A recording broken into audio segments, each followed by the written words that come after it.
எல்லாரும் வருவீங்க.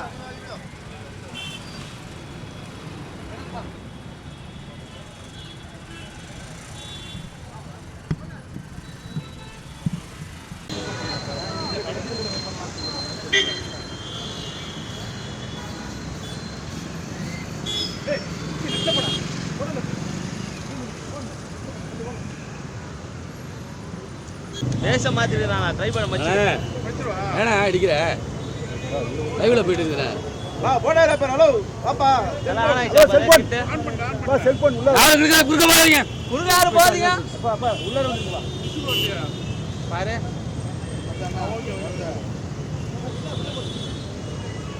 Excuse me போடா பேர் யாரு போகாதீங்க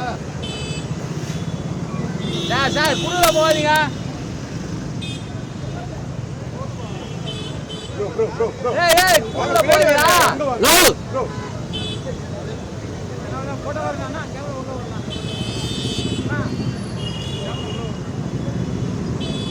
சார் குறுக்க போகாதீங்க ஹலோ சாம சார் குறுக்க போகாதீங்க பா பின்னாடி வந்து எடுங்க போடா பேர் சார் கொஞ்சம் சைடா வாங்க சார் வாங்க சொல்லுங்க சார் பா குறுக்க போகாதீங்க பா போட்டோகிராஃபர்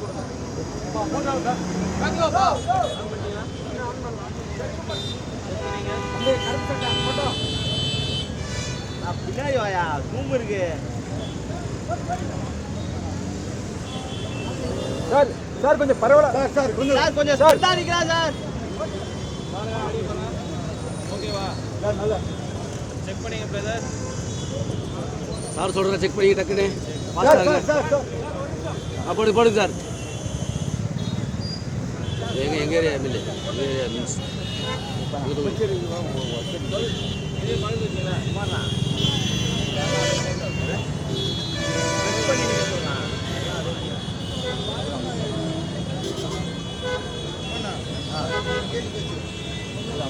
கொடுக்க மாட்டாங்க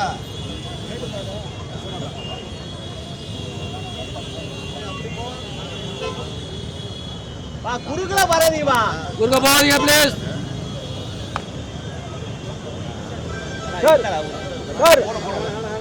சார் மினிஸ்டர்லாம் மறையறாங்க சார்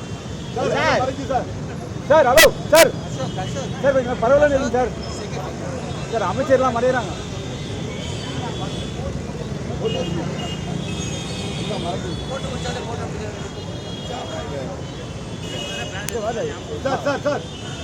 சார் கொஞ்சம் சாரி சார் கொஞ்சம் எல்லாம் ஸ்பெஷலா நிக்கலாம் சார் சார் சார் மினிஸ்டர்ஸ்லாம் சார் அமைச்சரை மறைக்காதீங்க சார் கொஞ்சம்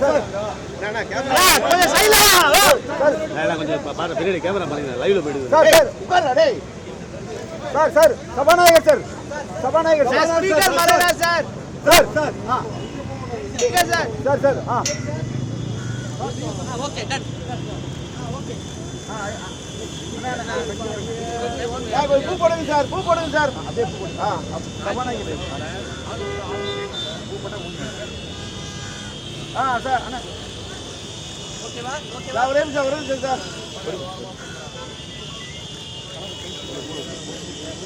ஓகே சார் யார் பேட்டி யாரு ஓகேவா பூஜ் தட் பேட்டி ஓகே சார் தேங்க்யூ சார்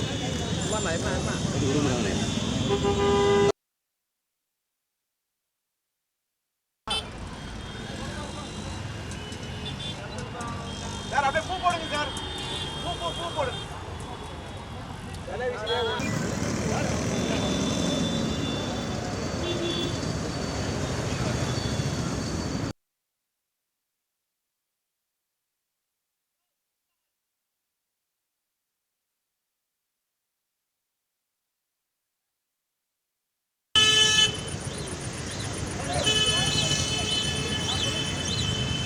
சைடுல போடு. இல்ல இப்படி போடுங்க. குமாண்ணா மைக் டவுன் பண்ணா வாட்ட வராதா? மக்கள் டிவி குமாண்ணா இது மறைக்கிறடா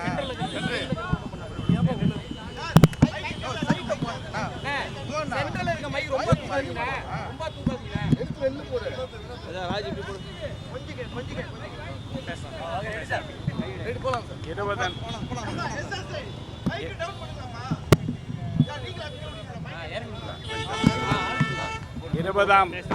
இருபதாம் நூற்றாண்டின் ஈடு இணையற்ற ஒரு கவிஞர், கவிஞர்களுக்கெல்லாம் பேராசானவர். அவர் தொடாத அவர் எடுத்து கூறாத பகுதிகளே இல்லை என்று சொல்லக்கூடிய அளவிற்கு தமிழர்களின் நெஞ்சத்தில் நீக்கமற நிறைந்திருக்கிற அனைத்து விடயங்களையும் தன்னுடைய கவியாற்றல் மூலமாக வெளிப்படுத்தி காட்டிய ஒரு மாபெரும் கவி அரசு. புரட்சித் தலைவர் எம்ஜிஆர் அவரை அரசவை கவிஞராக்கினார். நான் லயோலா கல்லூரியிலே படித்து கொண்டிருந்த காலத்தில் 2 ஆண்டுகள் தமிழ் பேரவை நிகழ்ச்சிக்கு அவரை அழைத்து சென்றிருக்கிறேன். அன்பாக பேசுவார்.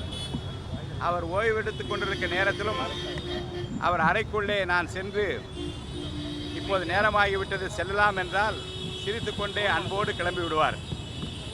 ஜிப்பாவை மட்டும் சரி செய்து கொண்டு தலை மற்றும் கோதி குட்டு காரில் ஏறி வீடு நடை போட்டு லயோலா கல்லூரி குயின் மண்டபத்திலே வந்து இறங்குவார். ஒரு முறை அப்படி வந்தபோது மாணவர்கள் ஏதாவது பாட்டு பாடுங்கள் என்று கேட்டார்கள். உடனே பாடினார். பார்த்தேன் சிரித்தேன் பக்கம் வர துடித்தேன் உனைத்தேன் என நான் நினைத்தேன் அந்த மலைத்தேன் இவளென மலைத்தேன் என் அந்த பாடலை முழுமையாக பாடி பரத்த கரவொலி அன்றைக்கு எழுந்ததை நான் நினைத்து பார்க்கின்றேன். தன்னுடைய இறுதி காலங்களில் அவர் பல்வேறு நிலைகளிலே இந்து தர்மத்தை எல்லா நிலைகளிலும் நிலைநாட்டுகின்ற ஒரு புத்தகத்தை எழுதி அது பல்வேறு நிலைகளிலே மிகப்பெரிய வரவேற்பு உலகம் முழுவதும் பெற்றதை நாம் அறிவோம். அதேபோன்று இயேசு காவியத்தை கவிதை நடையிலே எழுதி அனைத்து தரப்பு மக்களுடைய அன்பையும் பேராதரவையும் அன்றைக்கு அவர் பெற்றார்கள். இன்னும் கொஞ்ச காலம் அவர் இருந்திருக்க வேண்டும் என்று தமிழ் நெஞ்சங்களெல்லாம் ஏங்கிக் கொண்டிருந்த காலம் அது. அவருடைய வாழ்நாள் முழுவதும் தமிழர் நலனுக்காக பல்வேறு காலகட்டங்களிலே பொது வாழ்க்கையில் ஈடுபட்டு கொண்டிருந்த நேரத்திலும் தமிழ் மீது மாறாப்பற்றும் தமிழர்கள் மீது கொண்டிருந்த அந்த மாறாப்பற்றும் என்றைக்கும் நினைவிலே கொள்ளத்தக்கவையாக இருக்கிறது. மயக்கமா கலக்கமா மனதிலே தயக்கமா என்று அவர் எழுதிய பாடல் தான் இன்னொரு மாபெரும் கவிஞராகிய வாலியை உருவாக்கியது என்று அவரே தன்னுடைய சுயசரிதை புத்தகத்திலே குறிப்பிட்டிருக்கிறார். அவர் மட்டுமல்ல, தமிழகத்திலே தமிழை நேசிக்கின்ற கவிஞர்களை நேசிக்கின்ற தமிழ் நெஞ்சங்களில் நீக்கமர நிறைந்திருக்கிற அவருடைய 100ஆண்டு பிறந்தநாள் விழாவில் தமிழக அரசின் சார்பில் மாண்புமிகு முதலமைச்சர் சார்பிலே நாங்கள் அனைவரும் கலந்து கொண்டு அவருக்கு மரியாதை செலுத்துவதை எங்கள் கடமையாக கருதுகின்றோம். நேற்று நடைபெற்ற சட்டப்பேரவையில் சிஎம் செய்தது தவறுன்னு சொல்லி பலரும் குற்றச்சாட்டுகளை முன்வைக்கிறாங்க. இன்று கவியரசருடைய 100ஆண்டு விழா, இது தவிர வேறு கேள்வி இங்கு இடமில்லை. சட்டமன்றத்தில் வந்து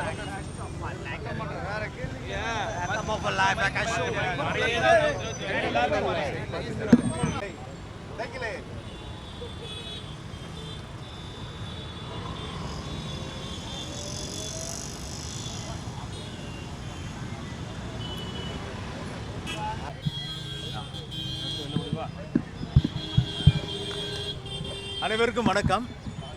கவியரசருடைய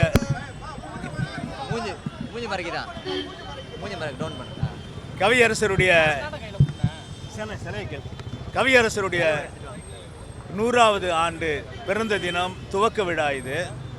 இந்த துவக்கத்தில் வந்து ஒரு வருடம் முழுவதும் தமிழ் மக்கள் கொண்டாடுகிறார் போல் இருக்க வேண்டும் என்று கவியரசர் குடும்பம் கருதுகிறது. அவருடைய தமிழ் பணி திரைப்பட பாடல்கள் அவர் செய்த பணியானாலும் சரி, அல்லது அவர் செய்த கவிதைகள் ஆனாலும் சரி, அவருடைய தமிழ் பணிக்கு அவர் அரசவை கவிஞராக இருந்தவர். அப்படி அரசவை கவிஞராக இருந்தவருக்கு ஆண்டு முழுவதும் விழா கொண்டாட வேண்டும் என்று கவியரசு கண்ணதாசன் குடும்பத்தினர் கேட்டுக்கொள்கிறோம். அவருடைய 100வது பிறந்த நிறைவு தினம் வருகிற ஜூன் 2027 நடைபெறுகிறது. அப்பொழுது கவிஞர் கண்ணதாசன் குடும்பத்தினுடைய விருப்பம் என்னவென்றால் தமிழக அரசு அந்த விழாவை எடுத்து மிக சிறப்பாக செய்ய வேண்டும் என்று கருதுகிறோம். எங்களது அன்பு முதலமைச்சர் தலைமையில் இந்த கவியரசர் 100வது பிறந்த தின விழாவை ஜூன் 2027 நேரு அரங்கத்தில் செய்யுமாறு வேண்டி கேட்டுக்கொள்கிறோம். நன்றி, வணக்கம். காந்தி கண்ணதாசன் மணிமண்டபம் அதாவது அவர் பேசுறது காரைக்குடியில் இருக்கு மணிமண்டபம். சென்னையில் ஒரு அதாவது கவியரசர் பிறந்தது காரைக்குடியில் இருக்க சிறுவிடல்பட்டி. ஆனால் அவர் வாழ்ந்தது முழுக்க, தமிழ் பணி செய்தது முழுக்க சென்னையில் தான்.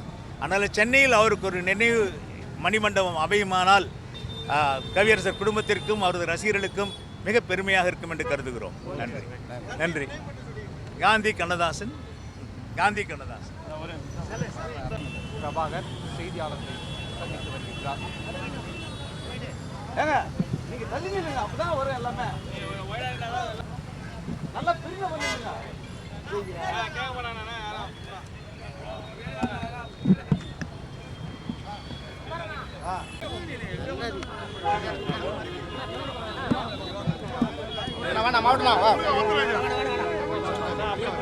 மாவட்டம் வேணாம்.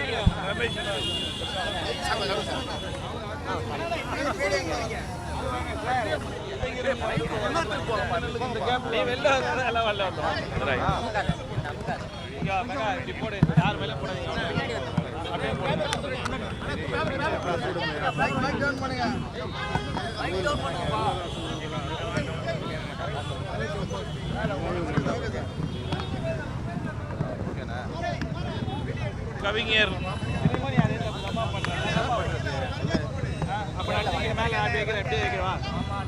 அங்க கேளு. நானே முதல்ல